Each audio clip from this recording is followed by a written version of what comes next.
Okay, here we are. Alt.nerd.obsessive.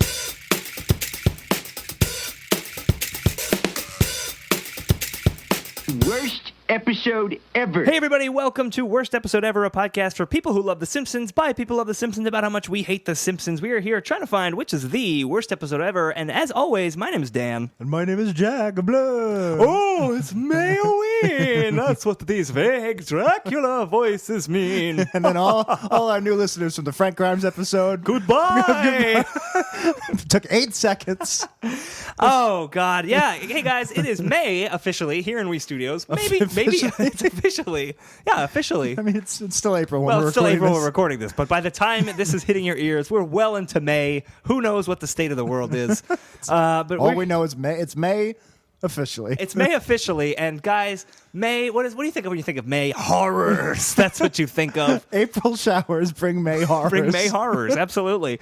So it's time for our annual Mayoween episode. That is when we are going to do a Treehouse of Horror episode. Jack, today we're going to do an episode from season 25 called Treehouse of Horror 24. Have you seen this one? Are you kidding me? I don't know. What's in it?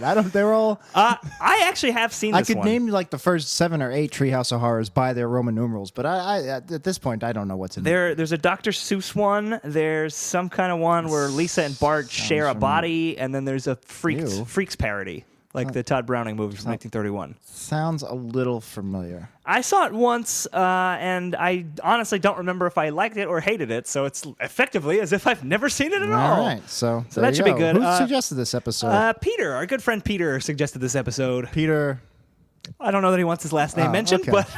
but because all he put in the episode suggestion was Peter with an exclamation point. Okay, well, so thank you, Peter. We know who you are. We know Thank who you Peter. are. It's Peter Parker. Actually, we met Spider-Man. we got to meet him at trivia. We did. It's always fun when you guys come up and introduce yourselves. Yes, so please do that. We'll plug trivia at the end of the show. It's a lot easier than what we usually do, is where we introduce ourselves to everybody and Right, then we're ask like, if you've Jack ever and heard Dan of us. of We Do Studios. you listen to podcasts? Do you know it? No? Okay, all right. Hi, Jack and Dan. We like to talk at once, too. Because we're two people! That's why we talk at once? Yes! Wouldn't that be if we were one person? No! Don't think right. too hard about it. All right, guys, so we're going to take a break, and we're going to watch Treehouse of Horror 24. If you also want to take a break and watch it, you can do so on SimpsonsWorld.com or wherever you're getting episodes these days. Just Treehouse of Horror 24, and that'll be good. And if you want to support the show, you go to Amazon.wepodcast.com. That'll take you right to Amazon. You shop like you normally would. We get a small cut. Yeah, and just get your Mother's Day Get things. your Mother's Day stuff. Get something for your I was going to mother. say flowers, but I don't know if I we don't know get a that cut Amazon on flowers. sells sours. They sell sours. They sell flowers, so I don't know if we're going to get a cut of that. And I know. want you to buy your mom something that benefits us in some Get her financial way. solid gold. Ingots of gold. Does Amazon sell that? Ingots of gold. You don't think they sell flowers? But they sell gold They ingots. sell gold ingots. Oh, man. That guy took my gold bar. Die with a vengeance. You can steal City Hall. It's like Christmas. I just watched Iron with a Vengeance, actually. What, All right, because I'm black? No, because you're an electrician. Stay tuned for more of our Die Hard with a Vengeance podcast. But until then, we're going to take a break. We're going to watch Treehouse of Horror 24, and we will be right back. Attention, attention. Nils is dead, fuckhead.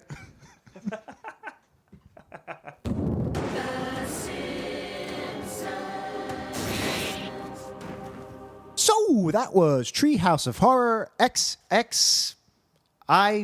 That is correct, Jack. 24 in ancient Rome. I'm from Rome. So old Dracula fingers, Yes. expert in Romanologist. That's exactly right. Aqueducts. That's the things they used. Is that why you have scary Dracula fingers from all the the Roman numerals? all the counting on my fingers. Does that make any sense? Nope. And the slowly turning Italian. So, quick plot recap before whatever happens, here happens. Before our beloved Dracula character becomes something else entirely. I'm a something new now.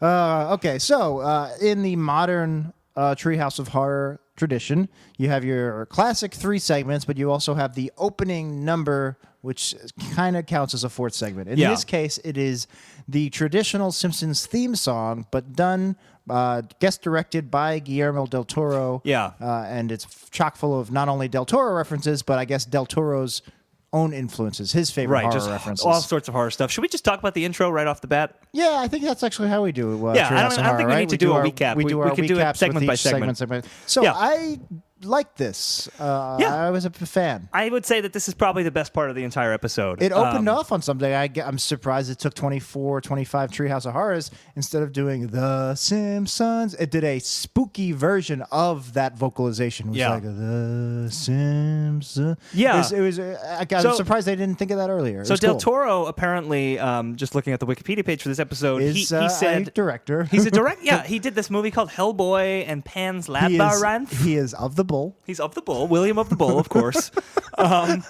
But If I was him, that's what I would just go by. hello, I am William of the Bull. I don't know why he's French Now now. he's from, yeah, I was gonna say. But no, he said he'd never seen the opening titles kind of done in this way. He wanted they to had do been, it, sort well, but of. he wanted to do it almost like Mad Magazine. He said, just cram it with as much references as possible. Cram it with walnuts. Ugly. Cram it with walnuts ugly.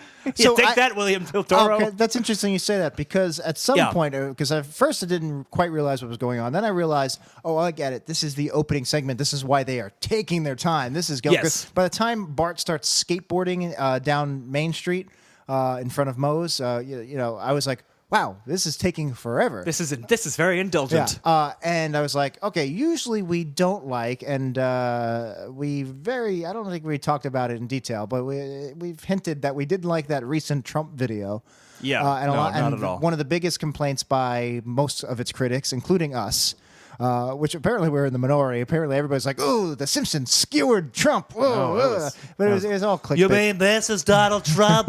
It's all that's not a bad Dan Castellaneta impression of Donald Trump. Jack, everyone knows Trump sounds like this. All right, we're getting sidetracked. Where we are. My point is, the biggest criticism we have of it, even though people seem to like it, is that they were just making Donald Trump references. They weren't actually. There wasn't any satire. It's just like, hey, remember he did this. Remember he did this. And Right. that's a complaint we have in a lot of post-classic episodes. but They just make references. References to things is not the best way to do political satire. Or- it's or a to great do- way to do or a to- horror movie opening to a Halloween No, episode. I would argue it's not even necessarily that, because a lot of the problems we have with modern Treehouse of Horrors is they just reference something and don't even bother joking about it. Or the epic movie, the Setzer guy, what is this? Brian Setzer Freeberg. Yeah. Yeah. So they'll go, hey, here's Iron Man, and they won't make a joke. Now Right. this is but this is hugely different because this is not a story. This is just a parody Yes. of the Simpsons opening titles with a bunch of horror stuff that crammed helps. I would argue the reason it works is because it is so dense and so layered. Yeah. And I know that's a famous George Lucas line. It's so dense, and you're actually making Like fun of. it's like poetry. Yeah, you're It making echoes. fun of how stupid it is. But it became part of its character to be so loaded. Like Yeah. the point was to load it with all these references. Totally. If it was just if Edgar Allan Poe or Hitchcock was there and that was the only reference, I would kind of roll my eyes and be like, that was, you didn't need that. That was doing nothing. Right, but cramming in all these horror novelists. Stephen King shows up. Sum was greater Ray than the Bradbury. parts. Yeah, basically. yeah. Yeah, I mean, I thought it was fantastic. It's very high on production values. You know, you obviously have Guillermo del Toro, who is a director. I think both of us really, really like his work. Okay. I really like his work. Jack is not sold. No, I like him very much. I have no like emotional attachment. I could take it or leave it. Interesting. Okay. I do really dig it. I love Pacific Rim, but the like one that's not parodied but here. like Pan's Labyrinth, I saw it. I was like, wow, this is a really cool, well done movie. Sure. I don't need to ever see it again. I don't know. I like Pan's Labyrinth. I don't have the same attachment to him that like who's another horror director I really like Carpenter, or I'm trying to think of a newer horror director I dig. I don't know. There's something about it that doesn't click with me. Yeah, I mean, I don't know. I'm a fan, and he references a lot of things that I am also a fan of. You know, there's old horror movie references, there's new horror movie references. You like you said, Edgar Allan Poe is in there, Yeah. Stephen King is in there, even though he doesn't really do anything. He just kind of menaces. He kind of Bart. does something they've done much better in The Shining. Yeah. But you know, I like seeing Stephen King just show up in places. Yeah, it wasn't nearly as good as his actual cameo in season 11 or 12 or whatever. Call Marge re-horror. I like saying R-E, not re, Okay. right? But it is re. Yeah. Like- because it's reference. So it's not reply. I don't think so, because it's in reference to horror. Yeah. In-re-horror. It just, Is that the name of the episode? It rolls off the In-re-horror? tongue better for me to say Did you say R-E? R-E. That's odd. Yeah. But this is not Jack's Memo podcast. It's not. Not yet. God, I got to stop lining up all my podcast studios Yeah. and hopping back and forth in between conversations. It gets real tough. I'll be right back. Yeah. So R-E. And so Everybody, that's this the is bit. Jack's Memo Podcast with Freet. I don't know why Freet came Not out. coherent at all. No. But I really liked the design of the Pan's Labyrinth monster. Yeah. Burns in Pan's as the Labyrinth. pale man. Yeah, with that the was eyes so in his hands. cool. Yep. Smithers as a fairy. I didn't need that. It was a little on the nose. Didn't need that. I personally liked Homer being like the vampire from like Blade 2, like the ancient vampire with the crazy ass mouth. Yeah. And then I liked when Carl just took out the Blade costume and just put it on. Yeah, he's black, so. And Blade was black. Wesley Snipes. My work here is done. My favorite moment, although I really did love Burns Pale Man, but my favorite moment besides and like with the vocal, the Simpsons. Yeah. I was surprised they'd never thought of that before. I was surprised they never did this before. They do the typical cut to Maggie driving. What? Maggie's driving. Zoom out. Oh, it's Marge and Maggie's playing along. This time, Maggie actually is driving and starts running people over. I thought that was brilliant. Yeah. It's such a simple move. It took him 26 seasons to come up with this idea. Yeah, and she runs down Homer. I don't think and they it's did not that. the opening credits for an actual episode where Homer gets run down. I don't think they did that gag because there is a similar horror Treehouse of Horror opening theme song where they do the traditional theme song, but everything's slightly askew. Homer gets pinned against the wall.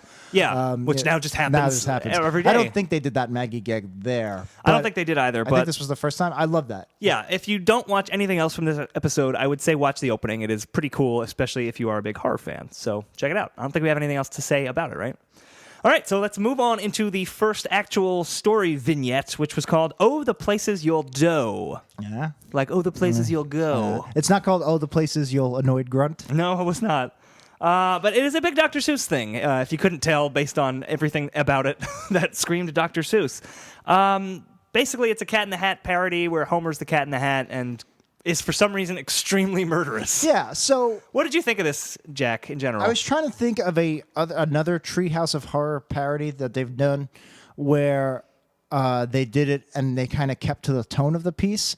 I don't like. It felt weird that they had to go groophic in this groophic with this. Sure. And I'm using groophic now as graphic, but in a weird Simpsons Treehouse of Horror way where they're kind of going over the top and there's something icky and morbid about it. Yeah. I would say it kind of started with season 9's Hell to Pay, where he uses a corkscrew to kill. That was where the Treehouse of Horror started getting really over the top. Yeah, they started getting very violent at some point around then, I mean, they were violent before that. The Gremlin in Treehouse of Horror 4 holds Flanders' severed head, but there was something there's soming campier about it. Hopper! Yeah, but there's something... that's a dark moment. But it was something campier about it. Yeah, I agree. Campier for sure. Groofic, there's something... I don't know. There's just something unsettling about it. I can't tell if I am being nostalgic. New Simpsons. I don't know. I mean... But I can't think of another time they parodied something, and rather than keep the original tone, they added this Treehouse of Horror groofic element to it. It was weird because I'm a Dr. Seuss fan. Like, I've seen most of the animated, I grew up watching them. Like, the animated. I've seen any. Really? Oh, man. Like, the animated Cat in the Hat and the Grinch. Yeah, I don't think I've seen the any. Sneetches. I've seen the Lorax. I've seen all these many times. I've seen Grinch through osmosis, but I don't think I've ever You've sat never down. actually sat down to watch How the Grinch Stole Christmas? No, You should probably do that. Your heart will go 3 sizes, Jack. I don't need that. I had a lot of mozzarella sticks an enlarged heart in my lifetime. Yeah. So it's super weird. Like, I really like the idea of The Simpsons doing a Dr. Seuss parody. It's all in rhyme. It's all in rhyme, yeah, and they're all animated. Membic pentameter. Yeah, sure. Seuss Membic pentameter. They're all animated in that kind of Dr. Seuss style with like extra lines. Awesome. Yeah, it looked really well. Like this episode, generally production value is going to be pretty high, I think, in the Hippo scale. But this and the Del Toro were probably the strongest in production. Well, the I Freaks don't know. was The cool Freaks too. one was pretty good But, too. Yeah, I don't know. This whole segment I thought was just so much fun to watch and listen to. It was. I wanted to like it more, and I felt like because, like I just said, I'm a big Dr. Seuss fan, but because they did do this weird thing where the Cat in the Hat is now suddenly this like weird murderer. They're on a serial killing spree. Yeah, and they made reference to like he might be involved in an Amber Alert, like he's gonna like. Yeah, I didn't like that. It was just That's like Mo territory. yeah. No, it took me odd. out of it. It took me out of it to see him like repeatedly kill. He kills the Patty and Selma, and he kills Mo. You could have done a more straightforward Cat in the Hat parody, and not have it had him killing people. It could have been very violent in its like madcap mayhem. Sure. It didn't have to be groophic serial this killing. is very groophic. Like, he kills Mo and then wears Mo's skin. Yeah, that really kind of ruined a good thing to me. Yeah, I agree. This actually reminded me most out of, if I could compare it to any other classic Treehouse of Horror segment, it actually reminded me of one of my all-time favorites, Sure. Treehouse of Horror 1, the originals, The Raven. Oh, yeah. Which is where you kind of make it more about the form than the story, and you're parodying, in this case, a specific poem as opposed to a specific writer, Right. but it's done in that voice. Well, The Raven wasn't even a parody. Like, it's actually a pretty It's pretty much just straightforward. reading The Raven, yeah. With just Homer being like, "Why, you little? I'll get you, Raven." And he strangles the Raven, I think, because Yeah. he strangles Bart, but he's Right. not murdering. There's no Yeah. input. Anyway, I kind of wish they had done it more like The Raven, where it was just. I mean, I like that it was original. They didn't have to read The Cat in the Hat. They didn't have to get James Earl Jones to read Yeah, The right. Cat in the Hat. Although that would have been amazing if they had. Actually, it kind of would have. Although if he's using, if they're using 90-year-old James Earl Jones voice and it sounds like Darth Vader in Rogue One, I don't need it. The Cat in the Hat came back. Did you see Rogue One? Yeah, I saw he Rogue didn't One. sound like It that, didn't sound but so but good. he didn't sound great, and he made some weird Yeah, strangling pun. Yes. Yeah, I wish the serial killing stuff really kind of took me out of it. That was a big flaw. Yeah, agreed. But again, I like the change of pace. I like that they did this I don't want to say non-narrative because it is narrative, but this like musical poem kind of thing. Here's the thing. I feel like you should do one of those per Treehouse of Horror. You should have like 2 normal stories, Yeah. and one of these. And if you're gonna do one of these, it should be the end one. It should either be the end one, like The Raven, Yeah. or maybe even the second one, where the second one's usually the weaker element because you want to break up the 2 stories. That is definitely true in this one, but we'll And talk about it. and instead of having the weakest one break up the 2, maybe you just put something different in the middle and not have no weak ones. Yeah. That would be the ideal situation. But as the first segment, it seems like a really weird choice. I It feel was. like either any of the other ones. It could have been the weird introduction to the show, it could have been the end segment, or it could have been this bridge middle segment. The one place it shouldn't be is the place it's at. Yeah, I mean, it's weird because it's so outside of Springfield. I mean, obviously it's a Treehouse of Horror, so everything is crazy. But usually the first 2, I think is what you're saying, the first 2 are the closest to actual Simpsons, where it's just things are a little bit changed. And then the last one is usually the bonkers crazy one, which is true in this one, where it's in the 30s. It's a freak show. They should do We'll talk about it later. They should do a Treehouse of Horror parody of Bonkers, the Disney Afternoon. That should be their Bonkers parody. Bonkers. Bonkers, T-Bobcat. Bonkers, he's on the beat. Barney could be Fall Apart Rabbit, I Oh guess. my God, this is a deep cut. I guess Homer would be Lucky. Marge would be Miranda. Well, could they do a Marsupilami parody too? I guess. All right, got to do a whole Disney Afternoon one. Marsupicletus? I don't know. Marsupicletus. Possible title for this episode. Possible season 29 episode There you at go, this point. Marsupicletus. Kind of going back to your point that you just made. Yes. I think they could have even done a thing where it was a Cat in the Hat takes the kids hostage, which is essentially what happens, but maybe in the play house. that up, yeah. Because the whole premise of the Cat in the Hat is the kids are bored in the house, and the Cat in the Hat comes in, wrecks the house. Yeah. They have to clean before the parents That's get home. brilliant because now you're doing the same piece, but you're highlighting, hey, if you think about it, you're This is basically weird. you're extrapolating the Right. actual source material into, all right, if this is true, what else is true? Right, and I get it. They want to bring it out into Springfield and have the Cat in the Hat Yeah. interacting with all these other characters and making all these other Dr. Which Seuss again, references. they do this. They cram this into every segment. I feel like that should be 1 segment per episode where you bring in all the Springfielders. Yeah. And 2 segments focus on the Simpsons. That's how it should be. I agree with you. I mean, it's I kind of get how they got to what this is, but I wish they had reined it back a little bit. I think it would have been I stronger love that if they idea. did that. Yeah, if it would have just kept it close. You let the rhyming do most of the work. Oh, Yeah. they're rhyming. You have fun rhymes. Then you don't need all these characters. You could just have the interplay between Homer, Bart, Lisa, and a little bit with Maggie. You Yeah. throw in Grandpa in there. You know, you throw in a Flanders. I loved Grandpa playing the role of the fish in the original Cat in the Hat story and being like, you can't do this. Your mom's gonna get mad at you. Although he's just kind of like done away with real quick. He doesn't Yeah. come back at all. It's just really one scene. Man, now I'm in love with this idea of them being in the home. This was my favorite segment. Now I don't like it anymore. Good. I'm glad I ruined something Jack loved. Yeah, I'm surprised the fish wasn't the Nazi goldfish from American Dad. Klaus? Yeah, I'm surprised they didn't do that. They should have. But I also kind of liked, instead of Thing 1 and Thing 2, which is a big thing in Cat in the Hat, It's 2 things. Homer. They're 2 things. Trinkets thing, a Dr. Seuss creation. Instead of having thing 1 and thing 2, Homer says, I forget what he says, his little things, and he takes them out of his hat, and they're all dead. And he's like, oh, I knew I forgot something. I kind of like that he didn't feed them and they died. Yeah. Oh, I thought they ran out of oxygen. Maybe that too. One other thing to mention on the Cat in the Hat one, the Lorax thing. Uh-huh. Did you want to bring this up? Did you have a point here? No, I didn't have a point. Good. All right. I mean, I guess... It's called the Borax instead, and the Lorax was the very environmental book, and then they made a movie out of it. And what they were this was satirical actually, which I always like good satire. The movie version plugged like an SUV and all these like ridiculous things that are completely counter to what the Lorax also would be in favor of. What interested me about the Lorax was Hank Azaria. I guess because Danny DeVito did the voice, he was kind of basically just doing Mo for the voice of the Lorax. Which I would have been like, okay, if you're doing Springfield Dr. Seuss, Mo can be the Lorax. But then they just cut to Mo. Yeah. And then I was just like, well, now you got 2 back-to-back Mo voices. Well, you could just It was use an a original lot. voice. Yeah. I guess, and also it's called the Borax, which is just pretty lame. Like it's the obvious parody, I guess. But it's not Doomsday at all. No. So Poochie. So Poochie. Borax. So Poochie, yeah. Borax. Yeah. I don't know that I have anything else to say except one final thing towards the end when the Fat in the Hat dies, and he says, Oh, by the way, Fat in the Hat. not great. Yeah. Yeah, that's also... That's a Poochie. That's a so Poochie. That's fat, so Poochie. Fat in the Hat. Yeah.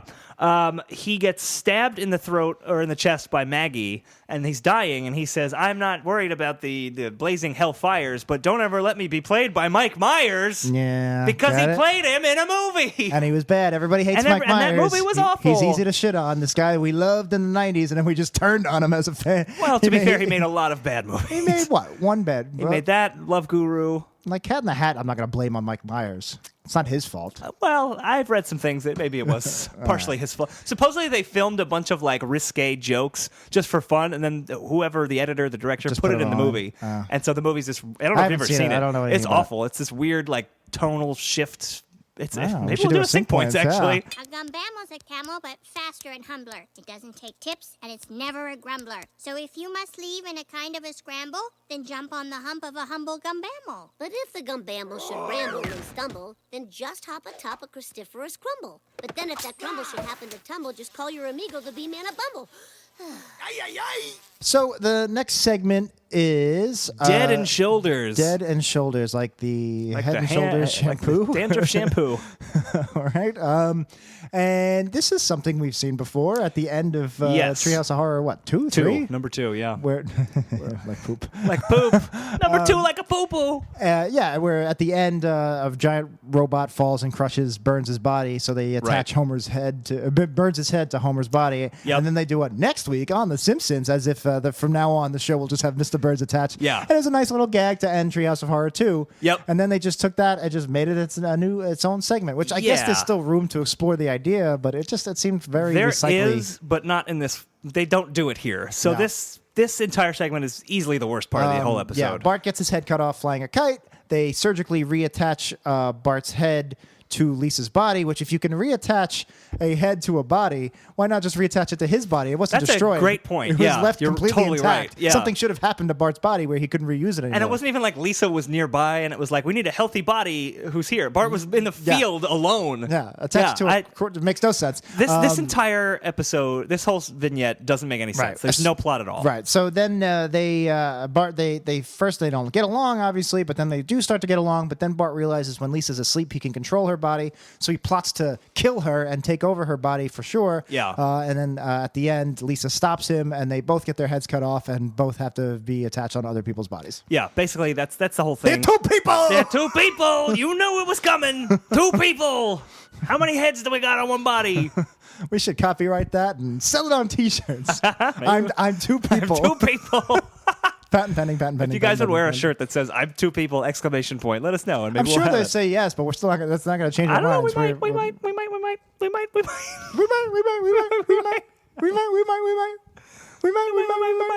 Wow, that's the most annoying thing we've ever done. That makes Durr and Bombardment look like Yeah. something less Shakespeare, annoying. I don't know. Shakespeare's less annoying. Shakespeare is my go-to. That's not annoying example. Why can't you be more like Shakespeare? My mother tells me that every day.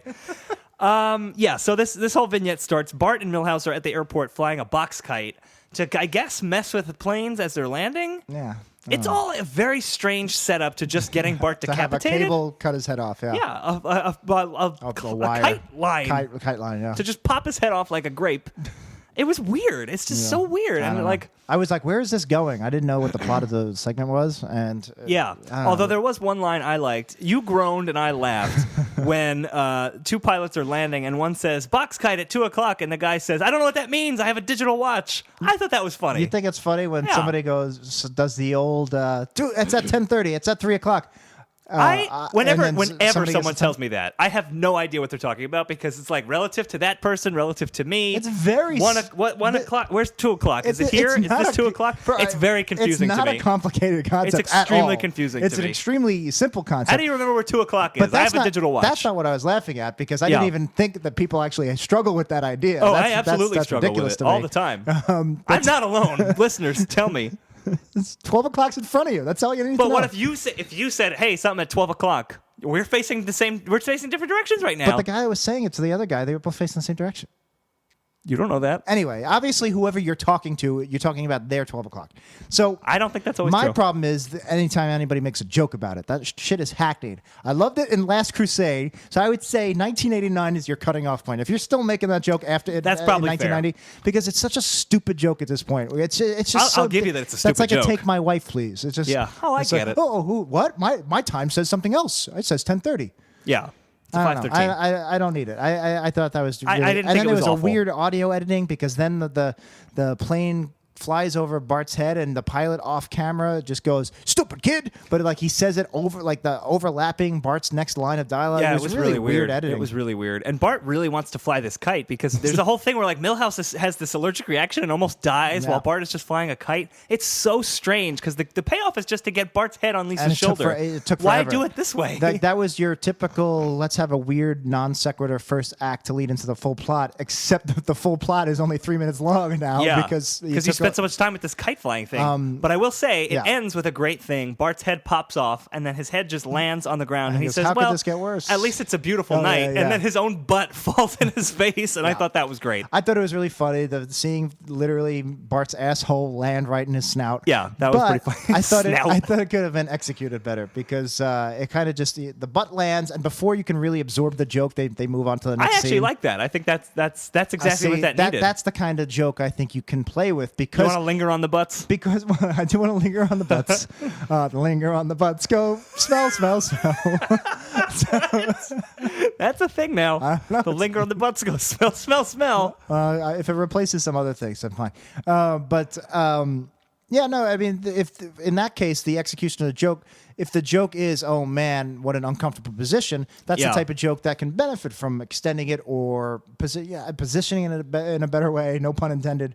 That's that type of joke. It's kind of like an action scene where sometimes you don't want to edit an action scene too quick because then you can't really follow it. Yeah. In this way, I feel like you couldn't quite follow the joke. It would have. I don't know. I it don't would have- agree. I Again, think- no pun intended. It would have landed better if Yeah. like now the Bart is like, oh man, now I got this butt in my face. I don't agree. I thought it was good. Like you see the butt joke and then cut away. But this episode, this vignette, I could use one extra butt beat. one extra butt beat maybe would have been okay. But this episode was already so weirdly miscalculated as far Yeah. as what time goes to what part of the episode, because then you spend a bunch of time in the hospital too. Now they got to set up the premise. Right. This premise now is Lisa was just going to donate blood, but now she's donated her entire body, and Bart is Which now do sewn they onto her allow shoulder. 8-year-old girls to donate blood? I probably they not. I have no such idea. little blood to begin with. But you have them lying in the hospital bed, and Hibbert is kind of explaining like, now Bart is on your body, but you're still in control. And then Homer like decapitates Bart again, and then sticks chewing gum in to like stick him back on. Yeah. You didn't need any of that. That was not good. Also, now Bart is just gonna grow up with Lisa and see her naked in the shower. Yeah, you and- pointed that out. We were watching it too. Yeah, that's fair. It's weird. There's uncomfortable. Like, does he feel questions that would Is arise. he connected to her nerves? Like, does he feel like I don't know what it feels like to have a vagina. Like, does it feel like do you feel like a breeze down there, or like I don't know. This is what the episode should have explored. So What does this- Bart feel like having a vagina now? But like that's what I'm saying. Yeah. That would have been better than this weird kite flying These montage. are the questions I need answered. What's it like to have a vagina? I just want to know. Listeners, tell us in the comments. Is there some kind of VR apparatus I can put on that'll Allow you to feel what it's like to have a vagina? I don't know. I don't guess think it feels so. like having a butthole, but in your front. I don't know. Well, I mentioned this while we were watching this vignette, but apparently a doctor, I think in Italy, is 10 months away from being able to successfully put a different head on a different body. This is supposedly a thing that's actually happening. I can see the benefits for like quadriplegics and stuff. Absolutely, or trans people too. If you can find someone, wow, yeah. Then you could find out what it's like to have a vagina. Yep, wow, that's exactly it. Am I trans? You might be. Is my need to know? I feel like it's just more of a curiosity. I'm a Renaissance man. You want to feel all the feelings. Of genitals. Yeah. A Renaissance man of genitals. That was the original title to the Danny DeVito sequel that they never made. Wish Renaissance they had. man of genitals. You loved him in the first one. Now he loves genitals. Penises, vaginas, all the rest. All types of genitals. I'm Danny DeVito. Give me your genitals. Both types. Oh my God. That is reference for only you and me. I don't know when else to bring this up, but this is when I wrote it down in my notes. No guest stars. No guest stars this There episode. were none in this entire episode. Yeah, which is not super weird for a treehouse. I feel like maybe they'll bring in like they had Tom Arnold in that one to represent like celebrities who are terrible. Yeah, it was more of a cameo appearance. Yeah. But not even that. It's a little strange. Yeah, the only spot I could see you do it would be either as a narrator, but the Cat in the Hat didn't have a narrator, or maybe one of the freak characters. Oh, actually, the psychiatrist. I thought we'll get to the psychiatrist. Yeah, I thought that could have been a guest star, but you don't need him. I'm just it always makes it always. I wonder why they make these decisions. It's always interesting when they don't have a guest star, or when they do, especially in a season 20, whatever, or when they do, and you go. This could have been Harry Shearer. This could have been Rusty Taylor. It seems almost arbitrary when they decide to fill in a guest star role. Yeah. So we get Bart is now on Lisa's body. They don't really do a whole lot with it. No. They just kind of, their sibling rivalry kicks in, and they kind of don't like each other. There's no. What's it like having a vagina? There's no. None of that. Don't stick those in there. Like, he doesn't know. He doesn't know what it's like to have a vagina. I don't know. Maybe you can use it as a storage. Like a kangaroo pouch. We know what the in there is, but what are the those? What should Bart not stick in there? Trinkets. Like you never like don't want to put. You never have like. Oh, I wish I had another pocket to put this in. Trinkets was the best word you could have said there. Perfect. You nailed it. So we don't get no trinkets in there, but trinkets in there might be the name of the episode. Mayoween 3, trinkets in there. But yeah, we don't really get a whole lot, and then we get a scene that you just mentioned, like with the therapist, where they're going to need to kind of deal with their issues, and the therapist, I think, is just Pamela Hayden. I think that's her name. One of them, yeah. Or Rusty Taylor, I forget which. There's a really funny joke with that psychiatrist. It might have been my biggest laugh of the episode. I think it's not even a smart joke. I mean, it's not even a great joke. It just landed well. I think I know what you're talking about. I want to talk about it. What is it? All right. So Homer goes in and he goes, I have a 2 heads for 1 coupon, which was funny, right off the bat. And then she just looks at it and goes, this is for lettuce. Yeah, that was a great gag. Because, yes, it's a pun, 2 heads, but it's also the idea that, like, he would think that it's 2 heads for 1 coupon. It's not a common thing, or at least not not until at the end all. of this episode. Yeah. I just thought that was such a silly, and like to go from this weird horror concept to like the most mundane of lettuce. Heads of lettuce. I just thought it was delivered well. It just I agree, but they kill it after that because there's another funny coupon gag that's not as funny as the lettuce gag, where he's like, oh, how about this one, like some schizophrenia thing, and she's like, oh, well, that coupon is mine, but it's expired, and that's the end of the scene. It wouldn't be the first time a nice lettuce salad was ruined by extra beets. Nailed it. So then after the therapy, Bart and Lisa are getting along, and then all of a sudden Lisa falls asleep while Bart's still awake. Oh, no. Is there something else? So what you were talking about how they don't do anything with the not at physical. all. There was one thing I liked. So when they do start realizing, hey, we can work as a team, we can get along. I was like, oh, this is an interesting arc for the story. Yeah. And they show them playing jazz. Right, and right. I like that Bart just starts dipping his head into Into the saxophone. the saxophone cup hole, Yeah. whatever you call The that. old cup hole. And he's basically being the plunger. Yeah. When they use the Right, plunger they do, to yep. muffle. I'm not a musician. I don't know. The plunger muffler in the cup hole. So he's sticking trinkets in there. That's right. and I was like, oh, that's a fun way to do it. It's fun to look at. Bart dipping his head into it. You're right, and that's a perfect way to show them working as a team. Exactly. Yeah. It's a clever use of the thing that you couldn't do if they weren't a two-headed freak. Yeah. Did you say freak? Freak. But Frink. No, you know how to do a Frink? No, I thought about it. You're passing up on a voice opportunity? I am. So, yeah, I wish there was more of that. It's really just that one scene. And it's a shame because I did really like this idea of, now they're learning to work together. Two heads are better than one. But they don't do that because then Lisa falls asleep and Bart realizes he can control the body while Lisa is asleep. And then he immediately sets out to keep Lisa knocked up. Knocked out. Knocked out. Knocked out. I mean, those would be some trinkets he's putting in there. She gets knocked up. Maybe cut that completely. He knocks her out and keeps her knocked out with sleeping pills. Ambien. Or it was called like Napian, Napian, I think. Yeah. And there was actually a line I liked where he's putting the Ambien pills in Lisa's yogurt, and Homer walks by and says, "Ooh, mix-ins," and he pours in all the pills into his yogurt, eats it, and then I thought, like, oh, that's a funny bit, like that Homer would eat a bunch of sleeping pills, and then all they do is he just falls down the stairs, and you don't even see it, and he just falls asleep. Yeah, the mix-ins thing, you got a good laugh. I had a good laugh. I think it was just Dan Castellaneta's delivery of, ooh, mix-ins. Yeah. I liked it. I guess he really likes yogurts that you can put I sprinkles. guess. What was that? Sprinklins? He would like That's probably a sprinkles. 90s topic. Homer would like sprinkles. But yeah, then all of a sudden Bart is just trying to take over Lisa, and then all of a sudden they're at a sawmill, and he's trying to cut Lisa's head off of the body, like Now- out of nowhere. This really ruined it because I was like, again, I thought they finally had an interesting story here of them working together. It's like, Yeah. now they're learning. And then I guess the natural progression of that arc would be they have some kind of villain or some kind of thing they need to stop, some kind of house on fire, some kind of disaster where they use their two heads are better than one superpower to Right. save the day. So that's would be the natural progression of that arc. Right. It really Instead makes they have Bart turn on a dime. it makes no sense for them to go the cut from the jazz concert. Hey, we love working together. To finally, I can take out Lisa and have my. Those are two separate stories. Yeah, there's no connective tissue between those two plot ideas. Connective tissue, no pun intended. There you go.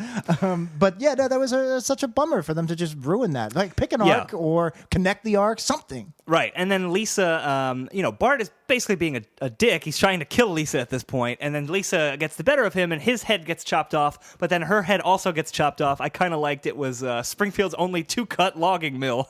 That was kind of funny. Yeah. But then they both lose their heads, and Lisa gets her head now put on Patty's body.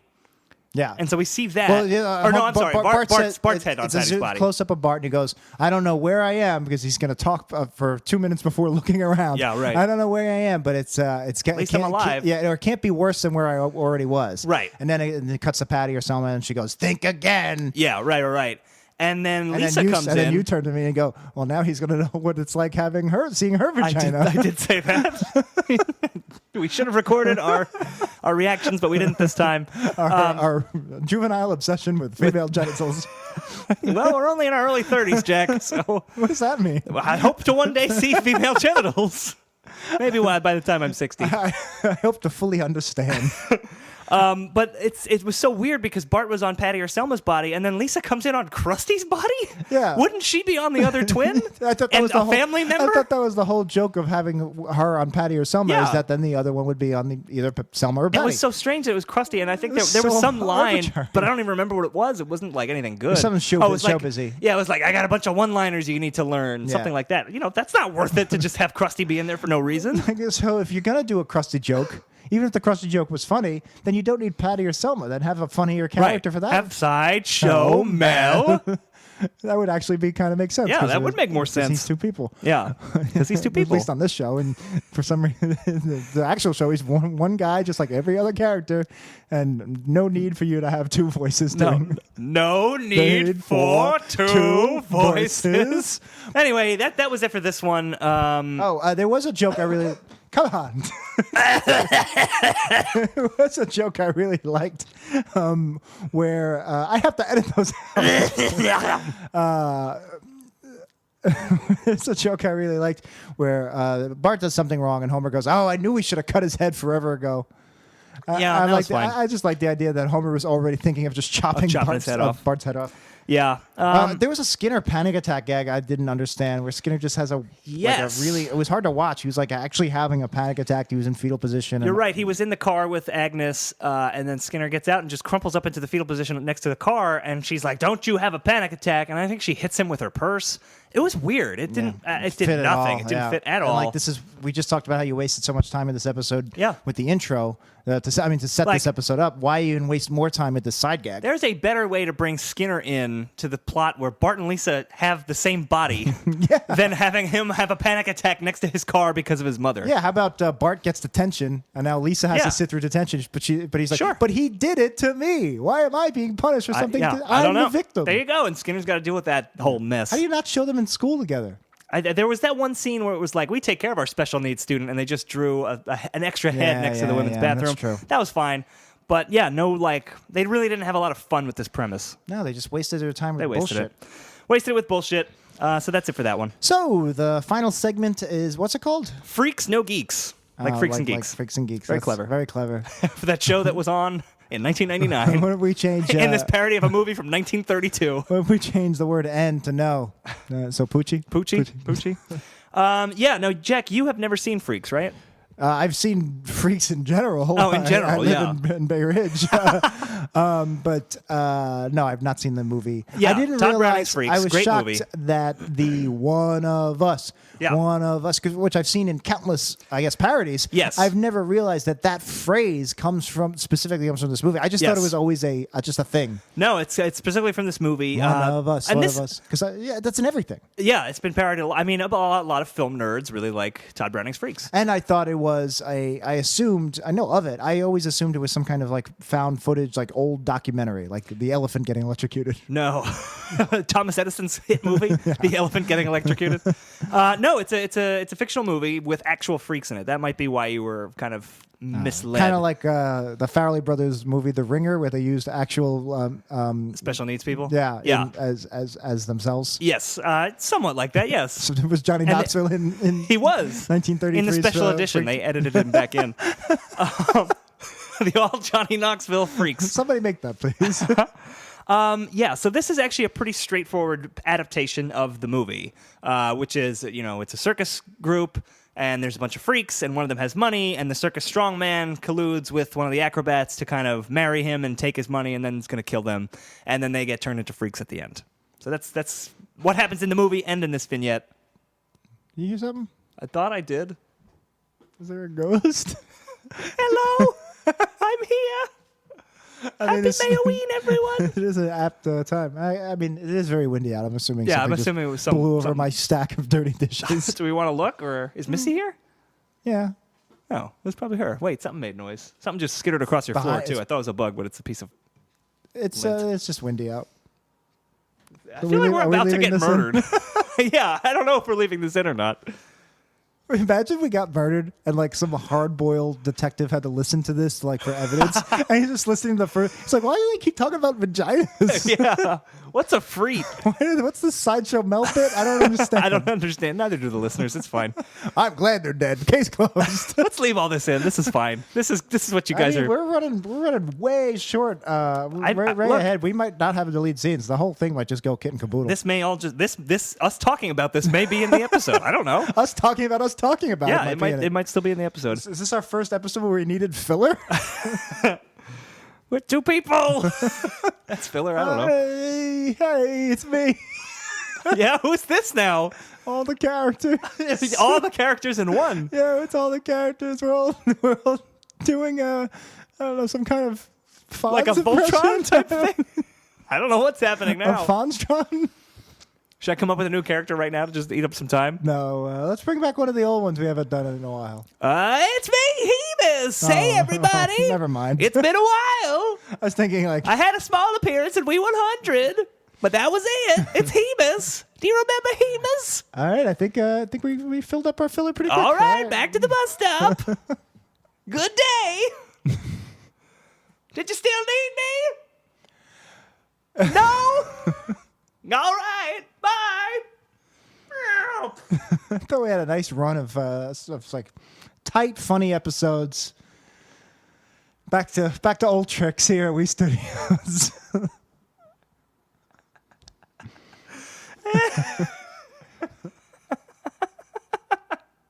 It's me, Paper Mono. I heard you needed some C-list characters. I heard you needed some filler. That is a deep cut.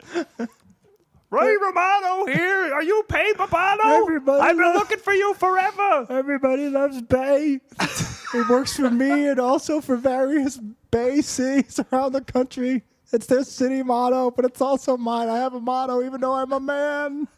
Everybody loves Bay is my motto. It's the same San Francisco. You can have it.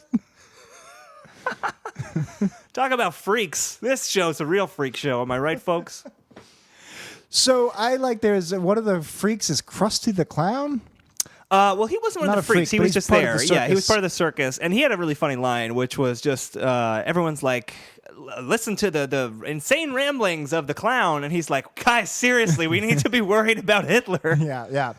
Funny was funny. because it takes place in the 30s. Yeah. Rise of Hitler. People didn't see it coming.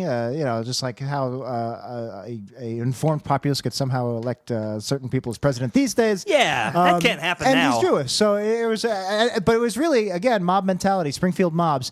There wasn't necessarily. The Krusty delivery, Dan Castellan's delivery was perfect. Him going, "No, seriously, Hitler, guys." But actually, Yeah. the real laugh was the audience just laughing at him, like just not at all taking him serious. There was also a really quick thing I liked before that, which is Mr. Burns is kind of the head of the casino. I think he was like Mr. Casino. Burnsham, or the circus. Blah. Burns owning a casino. Now that would be That's real post-classic ridiculous. Simpsons. He was Mr. Burnsham, like Barnum. I liked that. But then I didn't get that. Yeah, I Smithers get it. puts a top hat on him, and he basically crumples from the weight of it, and they have to take it off. Yep, he's an just a real old, quick weak visual. man. I liked Yep.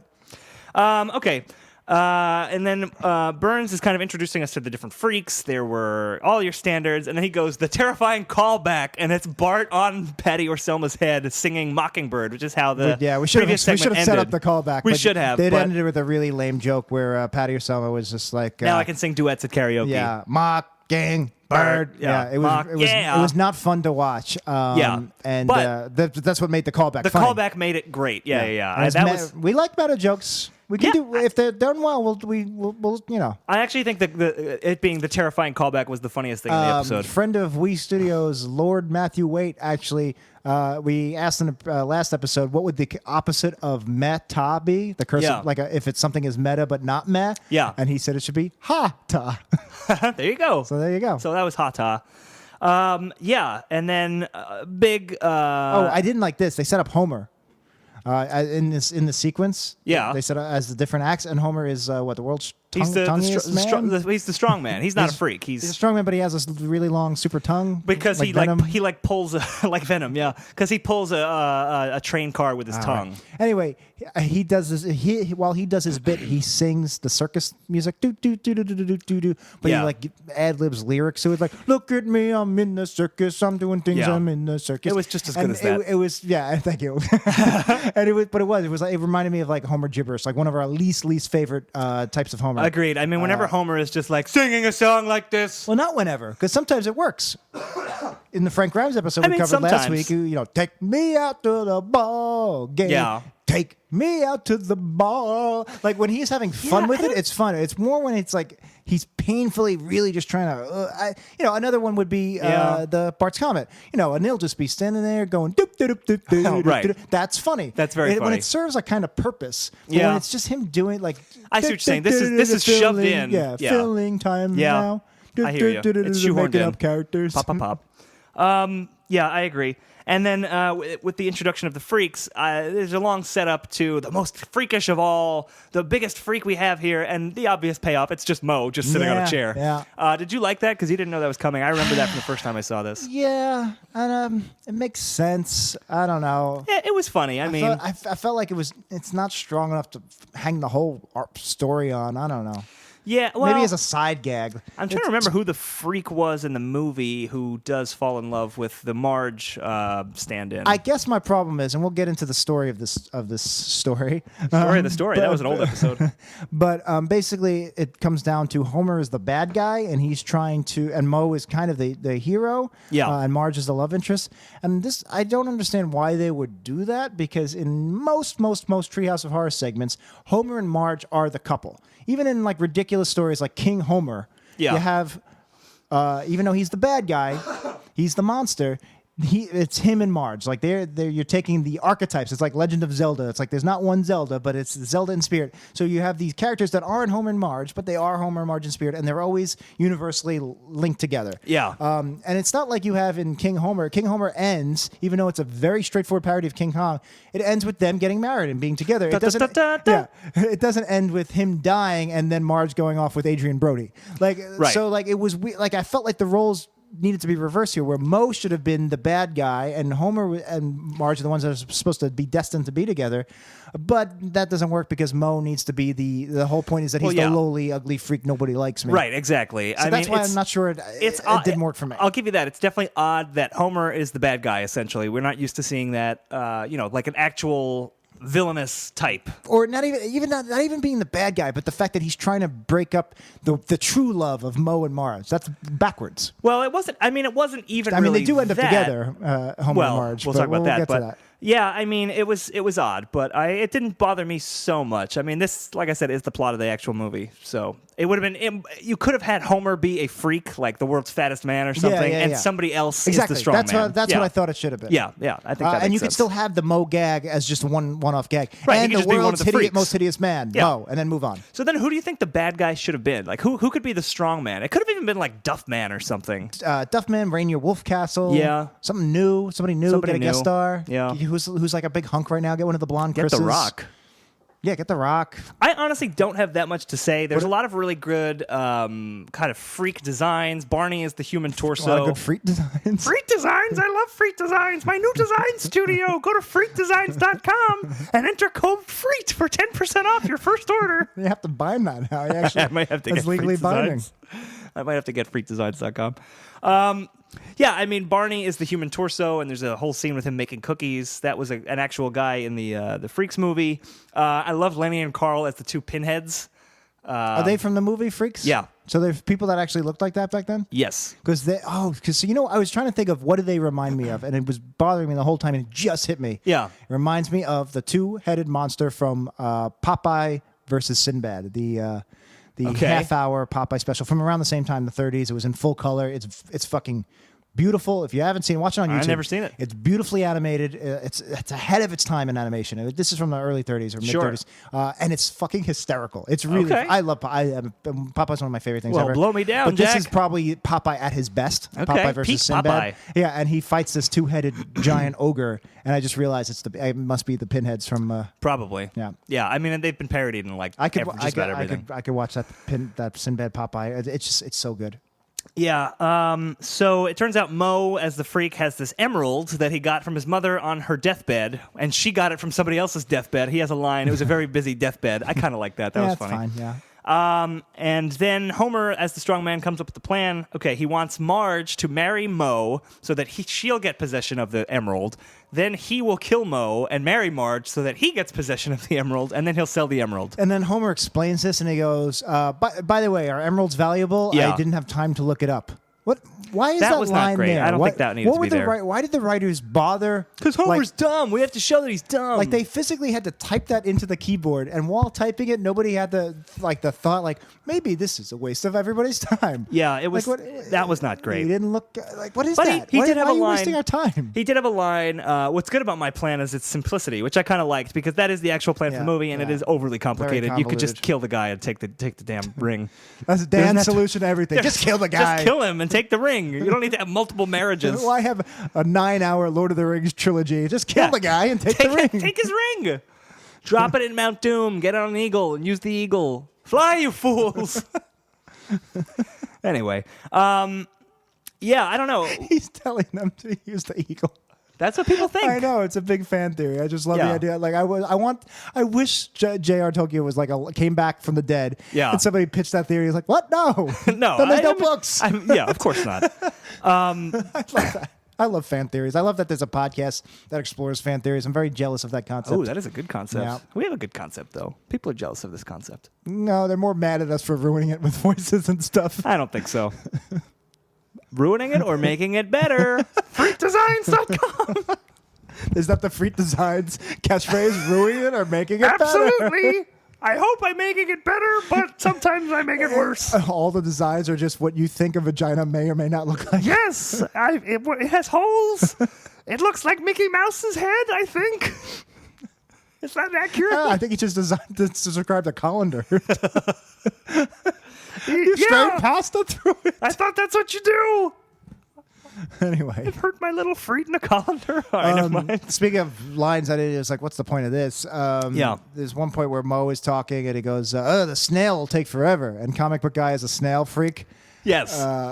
And then he says, "Oh, because I'm a snail," and then he moves and he's taking forever. He And- goes, just because I'm a snail doesn't mean I'm not necessarily fast. Right, and you turned to me, and then you just said, "And then he's slow," and that was the joke, which is not a great joke. Like, come on, what are you doing there? That's like that maybe was funny in vaudeville. Take My Wife, Please, when people had never heard of a joke before. It was like, oh Right. my god, I didn't see that coming. He was Right. slow, and he said he was It's like, fast. hey, we said the human sails snow, and then he's mad about that, but then he actually is slow. Yeah, how does that shit make? This used to be the pinnacle of American humor. It's sad, and this isn't even that bad of an episode. I just want to make American humor great again. That's right. Is that so wrong? Is that so wrong? I don't know. We should put that on a Freak Design red cap. Yes, you should.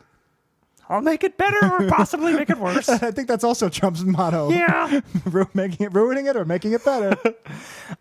So then the freaks are all having dinner and they're singing Super Freak, which I thought was just a little too. Little much. Little much. Especially because it goes on forever. Well, that in the movie, if I'm remembering it right, they definitely have a dinner and they sing. I think it also goes on forever. Don't they but have, like, they're not singing Super Freak, Don't they that's have for like sure. invisible food and one of the freaks is like, where's the food? And then they just close their eyes and start imagining it and the bowls of colorful icing suddenly Yes, appear. and then Rufio leads them all into a large food And fight. then they could call each other paramecium brains. Oh, God. I love that movie. I do not. That fat black kid eating that big turkey leg. That face he makes to Robin Williams. It's great. God. Yeah, so then Mo and Marge get married, and Homer is meanwhile in the background being like, enjoy your wedding, and then he makes a threat, and I like Mo has a line like, those are strange things to say, but this is no place to worry about threats from the bride's former lover. I thought that was funny. Yeah. Just a good Mo delivery. I'll throw this in here. Where's Bart and Lisa? They could have had a They could have been in cameo. here. Well, Bart did in the terrifying callback piece, Oh, yeah, that's true. but no Lisa, no Maggie. Yeah, Lisa could have been like a conscientious objector in the audience or something. I don't know. Yeah. Just it's weird. It's The Simpsons. You have all these C-list characters. You can't get Lisa in there. Yeah. And then the ending of the whole thing, two things I want to say about it. One is so what happens in both the vignette and the movie, Homer, as the strong man, is turned into a freak by the freaks. He has his arms and legs cut off. He's turned into the human goose or the duck or something. Yeah, duck, I believe. That happens really, really quickly in this episode. They don't even really show it that it's much. very quick. Like, if I didn't know what happened in the movie, I don't know that I would even have understood what had just happened. Did they make this joke and I missed it? Did they say, let's tar and feather him? And then No, they didn't. See, I would have done that. Let's tar and feather him and then cut off his arms and legs and tar the feathers to him. Like, Yeah. like, oh, you thought we were going to tar and feather him, but we actually mutilated him. Yeah. I don't know. throwing So I thought that was kind of abrupt and kind of strange. Like, Yep. you don't really get a lot of payoff. But the payoff you do get, I thought was really funny, at least the first time I saw it. I remembered it was coming when we watched it this time. It just cuts to present day. Homer and Marge just on the couch talking to the kids, and he just goes, and that's how I met your mother. And then the How I Met Your Mother theme music plays. Yeah, the end theme song. Right, and that's- I guess that's why it's abrupt, because that joke really only lands if it is like if it's abrupt. yeah. But having said that, like, it was funny, and I like that. But you don't have to make that joke. You don't have to. I do like it. It is a cop out ending. It is kind of like Right. lampshading and hand waving, and it's just like, we don't really have a way to end it, so we're just going to end it with this funny thing. And I feel like we're being hoodwinked because they're kind of like, hey, look over here. Look at this How I Met Your Mother parody. I think you're right, because I think it's such a dark ending. But we're falling for it because we're like, oh, all right, we'll look at it. We're like, oh, we like it. It kind of worked. Like, we know we're like willingly just like letting it slide, and I don't know if that's the best thing. Yeah, well, I mean, it's a dark ending from, the movie has a dark ending, so the parody has a dark ending, and then I think this is the way of like ending on an up note as opposed to just being sad. Yeah, that's true. It was very dark. Yeah. And there's Bart and Lisa. Now that I think about it, I guess that counts as their role. There you go. They appeared. And that's it. And then there's a couple of newspaper clippings about what Homer the Duck did in his life. It was like the duck at Normandy, and it was like Duck dies, and so does Elvis. None of it was especially memorable. Elvis, Bay Ridge Bob died? It was Babe Ruth, yes. Babe Ruth and Stalin were in there. Yeah. It was fine. Oh, and I have just 2 heads for 1 coupon. Well, that's for lettuce. How about this one? 1 random disorder free with every schizophrenia. That's mine, but it's expired. Down! All right, guys, we're going to get to our rankings in just a minute. But, of course, we've got our newest feature, our new favorite feature of the show, where we list off our newest Patreons of the week. Or not Patreons, patrons. Patreon right? patrons. Patreon patrons. That's not confusing at all. Pat-pats. Our pets are our pet pats of the week. Our Pat-pats. They're giant Star Wars animatronic dog robots, but with peas. Yeah. Yeah, With peepees. I didn't think that's obvious. I don't know why I'm explaining it. It's obvious. So are we using this take? Yes. What are the names? All right, so thanks. Silly, stupid idiots. So big thank you to Mike Bloom. Thanks so much, Mike. And a big thank you to Leftfoot. Thank you, Leftfoot. Mike Reed. Thanks so much, Mike. Jonathan Scherer. Thanks for sharing or suring your money with us. Agnes Gunther. Thank you so much, Agnes. I think you're German, if I had to guess. Thank you, Joe Webster. I don't think you're TV's Webster. Okay. Why, do you?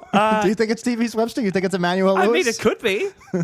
I don't see why it can't be. I know he's dead. I think he's dead. Well, this guy's alive. So All right. thank you, Well, Joe. thanks, Joe. Kevin. No last name required. Thank you, Kevin. I like to think of it as it's Kevin from Home Alone. Yeah, exactly. Yeah, we're on the same page. That's why we do a podcast. Absolutely. Zach Kowalski. Am I saying that right? Zach Kowalski, probably. Kowalski. I'm not good with the Midwest Polish names here. All right. But thank you, Zach Kowalski. Kowalski, like Killer Kowalski, I'm sure. And finally, thank you to Fred Lands. Thanks so much, Fred. All right, so that's going to do it for this episode, Treehouse of Horror 24 from Season 25. So it is time to rank this episode on our patented Hippo scale. We're looking at the humor, the integrity, the production values, and the originality. So, Jack, could you kindly put 2 minutes on the clock? How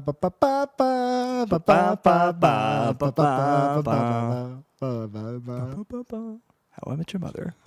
Okay, so the humor of this episode on a 0 to 5 scale, Jack, what are you thinking? 0 being the worst, 5 being the best? Man, that snail joke, huh? Not a very funny episode, but not aggressively terrible, I would not say. at all. 2? I feel like 2 might be a little too high, but I think 2 might actually be spot on with what I was thinking. So I'm going to also say 2. Not a big laugh out loud episode, but in general, I would watch this episode again. Maybe I probably won't, but I could if I wanted to. if it's on, I won't leave the room out of protest. There you go. The integrity of this episode, 0 to 5. Tough because it's Halloween. Yeah, the Bart and Lisa arcs are terrible. I don't know if that's more structure. Bart turning on a dime. That does seem kind of out of character. That's pretty bad. Homer, that's both. I'm gonna go with. I'm gonna take off points for Homer being a serial killer in a friendly Dr. Seuss. Like I know Dr. Seuss has some dark elements to him. Sure, but it's Dr. Seuss. There was it's fun not really for kids. serial killing in most Dr. Seuss books. I gotta go 1.5. Yeah, I mean, I think you're right. I don't really have a rationale for why I would give it a 1.5, but I kind of agree with you. That's what it feels like. Not a bad episode. I think the other categories we're going to do pretty well on, especially the next one, not originality, which is production. Well, we'll see. Production, what do you think? Really dug the Del Toro stuff. I really that's a dug good-looking opening. The Dr. Seuss opening. The Freaks thing didn't really do much for me. It was basically just sepia filter and some Springfield characters turned into. I don't know. There was parodies. some good costume design. I wasn't great about it. And the middle segment obviously offered nothing. Yeah. 4. I was thinking 4, but the fact that the middle segment kind of does nothing, I feel like it should be dinged a little bit, so I might go 3.5. Okay. So I'm going to do that. I agree. And finally, the originality of this episode. Looking at story structure also. So what do you think? I can't get a 5. All parodies of things we've seen but before. But that's a 0.5. That's not. There's really barely anything. I'm more concerned with story structure. The second segment really fucked up with now they're bonding. Now Bart's trying to kill her. Second one is definitely the worst. Dr. Seuss could have been way better if they kept it small, kept it in the house. Well, it could have been better, but I don't think it's bad from a structure perspective because it does kind of escalate. I guess that's why I ding the integrity. Yeah. Yeah. And the Freaks one, I think, it's a very straightforward adaptation of the movie, but, it kind of works. I'm not so down on the originality. Yeah, me neither. Everything's doing its job, but it's not like it's exceptional, so I don't know if it's quote-unquote above average. I'll go 3. That's exactly what I was going to say. Yeah. It's funny. I'm ranking it lower, and I think I liked it more than you did. It's because I use the numbers the way they're intended. All right, so we have crunched our numbers, and Treehouse of Horror 24 from Season 25 has ranked as a slightly better episode than Day of the Jackanapes and a slightly worse episode than Monty Can't Buy Me Love. That puts it at number 66 on our current list. So I thought when we were watching this, you know what? This is probably our best Treehouse of Horror we've covered so far. Yeah. Because I don't remember ever seeing one that we really liked. But we just looked, and the one that is doing better on this list is the one with the Clockwork Orange parody, Right. Springfield in Hell, and they meet the Omen The era. Season 1 era. And that haunting is more them. ambitious, and they're quite honestly, they're better ideas. So I can see why. Again, the numbers, it's hard. The numbers don't always go with our guts, but it seems like a good spot. Seems like a good spot. So that's going to do it for this episode of Worst Episode Ever. If you have an episode you want to suggest, you can go to our website, which is www.weepodcast.com, weepodcast.com. And while you're there, you can check out our other show, 90th Percentile. You can get our movie commentary series, Sync Points. You can get to our social media, our Reddit, our YouTube page. We got lots of fun stuff. And if you want to support the show, you click the Amazon links or just go to amazon.wepodcast.com. That supports the show, helps keep it free. Just shop like you normally would. And if you want to support us even more directly than that, you can go to patreon.com/WeStudios, WEE Studios. Yeah, thanks to everybody that we mentioned before. It really means a lot to us that you guys are helping us make more of these. Yeah, totally. It means a lot that it means something to you. Yeah. And we are very, very short of our $10 million goal, though. So We'll get there. if you want us to quit full I have time faith. and podcast about you, the donator, please give us $10 million. If you hit the lotto, you got to be like, got to cut my good buddies Jack and Dan in on this. If you hit that Powerball, you're winning $1 million or something. Well, $1 billion it would have to be. If you win $1 billion, please give us $10 million. that's it's like a nothing to drop you. in the That's bucket. nothing. You could write it off, probably. You could write it off. You could just say, "Oh yeah." You'd own us. You could just own us. You can own We Studios. Well, now I'm uncomfortable. All right. If it made Jack uncomfortable, Human you can't slavery. do that. That's where you draw the I line. draw the line. All right. That's. You know what? That's a pretty good place to draw the line. Feudal society. That's fine. Indentured servitude. I'm totally cool with. Paying low wages to Mexican farmers to pick tomatoes. Fine. But human slavery. No bueno to Jack. Arms crossed on that one. You actually are crossing your arms, listeners. I can verify it.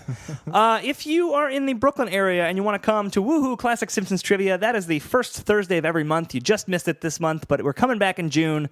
And that's the first Thursday of every month in the King's Beer Hall in Brooklyn. I co-host that with friend of the show, Dan Ozzie. Google Woohoo Classic Simpsons Trivia Brooklyn for more information about that. But as far as us, we're going to come back and do another one of these. Episode 103 is happening, believe it or not. And we are going to be doing an episode from season 20 called Homer and Lisa Exchange Crosswords. Okay. That should be interesting. fun. Yeah. I think it's about crosswords. It is. I think I saw it once, but we'll talk about this next episode. I've been doing this for a while. Yep. The past few episodes. And then you comment on it and just drag it out. Well, I've been known to do that. We had a short episode almost. All right, guys. We'll cut it off here. Or we won't. Oh, you just set yourself up for a perfect transition. To what? Or We'll cut it off here. Or we'll cut all this? Yeah. All right. Well, leave all this in, or just cut all this. She's a super freak.